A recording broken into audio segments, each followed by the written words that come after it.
महत्त्वाची बातमी समोर येते। चोपडी वन क्षेत्रातील झाडे जगवण्यासाठी ग्रामस्थांचे वन परिक्षेत्र अधिकारी सांगोला कार्यालयापुढे आंदोलन संपन्न। झाडे जगवण्यासाठी निधी उपलब्ध करू आमदार डॉक्टर बाबासाहेब देशमुख। झाडे लावा झाडे जगवा ही मोहीम शासन राबवित असताना कोट्यावधीचा खर्च करीत असते, परंतु चोपडी तालुका सांगोला येथील वन विभागाच्या क्षेत्रात लावलेली विविध प्रकारची 18,000 झाडे पाण्याअभावी अंतिम घटका मोजत आहेत व याबाबत वृक्षप्रेमीकडून व चोपडी ग्रामस्थतर्फे वन परिक्षेत्र अधिकारी सांगोला येथे गांधीगिरी पद्धतीने भजन कीर्तन करून झाडे लावा व झाडे जगवण्यासाठी त्यांना पाणी उपलब्ध करून द्या असा संदेश देऊन धरणे आंदोलन केले। गतवर्षी अधिकारी वर्गाने नियोजन केले व पाणी वाटप संस्थेतर्फे पाणी घालून झाडे जगवली व त्या पद्धतीने यावर्षीही केले नाही व निधी नाही असे अधिकारी सांगतात। मग 18,000 झाडे जाळायची का किंवा लावायची नव्हती? दरवर्षी झाडे लावा व पाणी अभावी जाळा असा संदेश सर्वत्र पसरला जात आहे व सध्या चोपडी येथील ही झाडे पाण्याअभावी जळत आहेत व अंतिम घटका मोजत आहेत। म्हणून आम्ही ग्रामस्थ सांगोला येथील वन परिक्षेत्र अधिकारी कार्यालयासमोर त्यांना पत्र देऊ धरणे आंदोलन केलं असं पाणी वाटप संस्थेचे अध्यक्ष गणेश बाबरिक यांनी सांगितलंय। सदर प्रसंगी वन परिक्षेत्र अधिकारी सागर मगर यांनी निधीची मागणी करून असं सांगितले। यावेळी सोसायटी चेअरमन दगडू बाबर, शिक्षक नेते जनार्दन बाबर, डॉक्टर नवनाथ बाबर, उद्योजक सतीश पाटील, माजी सैनिक सुनील बाबर, शिवाजी बाबर, भगवान बाबर, ज्येष्ठ शिक्षक नंदकुमार केंगार, सुभेदार अमोल बाबर, विनायक बाबर, पोपट बाबर, अप्पा केंगार, संजय पाटील, भागवत बाबर, कबीर मुलानी व ग्रामस्थ मोठ्या संख्येने उपस्थित होते। झाडे जगवण्यासाठी निधी उपलब्ध करून देऊ आमदार डॉक्टर बाबासाहेब देशमुख। चोपडी वन परिक्षेत्रातील झाडे जगवण्यासाठी पाण्याची गरज आहे व त्यासाठी खर्च येतो व याबाबत आपण वन मंत्र्यांना बोलू। तसेच चोपडी ग्रामस्थांनी वन परिक्षेत्र अधिकारी कार्यालयासमोर भजन कीर्तन केले व आंदोलन शांततेत केले व वैयक्तिक डॉक्टर बाबासाहेब देशमुख झाडांवर प्रेम करणारा माणूस आहे, त्यामुळे निधी उपलब्ध करून देऊ व न मिळाल्यास आमदार फंडातून तो मिळवून देऊ, परंतु झाडे जगू असे प्रतिपादन डॉक्टर बाबासाहेब देशमुख यांनी केले आहे।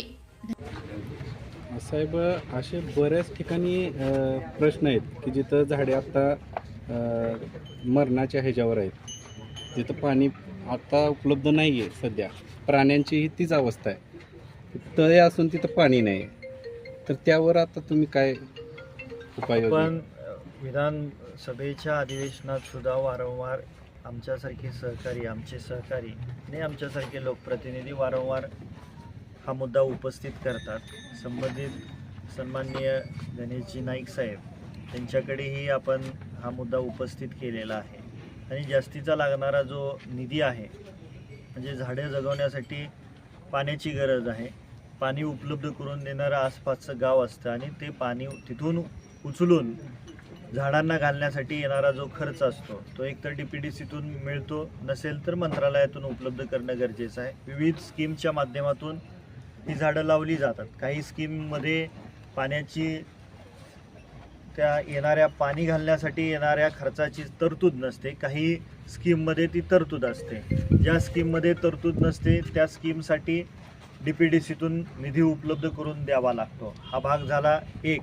आणि तुमचा दुसरा मुद्दा जो होता की काही तळ्यांमध्ये पाणी उपलब्ध असणं गरजेचं आहे, काही फॉरेस्टमधले वन्य प्राणी असतील त्यांच्यासाठी पाणी उपलब्ध करून देणं गरजेचं आहे। त्याच्यासाठी आपण संबंधित मंत्री महोदयांशी मी उद्याच्याला मुंबईमध्ये गेल्यानंतर पत्रव्यवहार करून लवकरात लवकर कशा पद्धतीनं या तालुक्यातल्या जी काही फॉरेस्टमधली तळी आहेत तिथं पाणी उपलब्ध करून देणं आणि जी काही वनीकरणाच्या अखत्यारीत जी काही झाडं लावलेली आहेत वृक्षारोपणाच्या माध्यमातून ते जगवण्यासाठी काय काळजी घ्यावी लागेल ती सर्व काळजी घेण्यासाठी आपण संबंधित मंत्री महोदयांशी पत्रव्यवहार करू आणि त्यातून लवकरात लवकर मार्ग काढू। आज या ठिकाणी चोपडी गावचे ग्रामस्थ आले होते, सर्व गावकऱ्यांनी या ठिकाणी भजन कीर्तन केलं आणि जी काही 18,000 झाडं त्यांनी वनीकरणाच्या माध्यमातून वृक्षारोपण केलेलं आहे, त्याच्यासाठी लागणाऱ्या